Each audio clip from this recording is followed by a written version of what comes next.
মরণব্যাধি cancer ছড়িয়ে পড়েছে আমেরিকার সাবেক প্রেসিডেন্ট জো বাইডেনের শরীরে। তার দেহে প্রোস্টেট ক্যান্সার ধরা পড়েছে। 18 মে রোববার তার দপ্তর এক বিবৃতিতে এ তথ্য জানিয়েছে।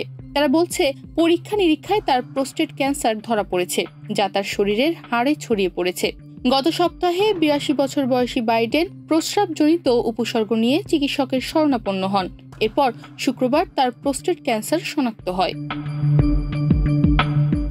বিবৃতিতে জো বাইডেনের দপ্তর ক্যান্সার শনাক্ত হওয়ার ব্যাপারে বিস্তারিত জানিয়ে বলেছে, গত সপ্তাহে সাবেক প্রেসিডেন্ট জো বাইডেনের প্রস্রাবের সমস্যা বাড়ে। তখন পরীক্ষা নিরীক্ষায় তার প্রোস্টেটে একটি নতুন গুটি ধরা পড়ে।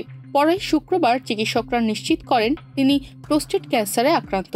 ক্যান্সারটি বেশ আক্রমণাত্মক, যার গ্লিনস স্কোর 9 এবং এটি হাড় পর্যন্ত ছড়িয়ে পড়েছে। তবে আশার কথা হলো, ক্যান্সারটি হরমোন সংবেদনশীল হওয়ায় এর চিকিৎসা সম্ভব। প্রেসিডেন্ট এবং তার পরিবার চিকিৎসকদের সঙ্গে বসে বিভিন্ন চিকিৎসা পদ্ধতি নিয়ে আলোচনা করছেন। যুক্তরাজ্যের বৃহত্তম ক্যান্সার গবেষণা ও তহবিল সংস্থা ক্যান্সার রিসার্চ ইউকের মতে, এ ধরনের ক্যান্সার উচ্চ গ্রেড হিসেবে বিবেচিত হয়। এটা খুব দ্রুত ছড়িয়ে পড়তে পারে। গ্লিনস স্কোর প্রোস্টেট ক্যান্সারের একটি গুরুত্বপূর্ণ পরীক্ষার মাত্রা বোঝাতে ব্যবহৃত হয়। এই স্কোর ক্যান্সারের কোষের আকার, গঠন ও ছড়ানোর ধরন দেখে নির্ধারণ করা হয়। ক্যান্সার কতটা আক্রমণাত্মক বা তীব্র এবং কেমন চিকিৎসা প্রয়োজন হতে পারে তা এই স্কোর থেকে জানা যায়।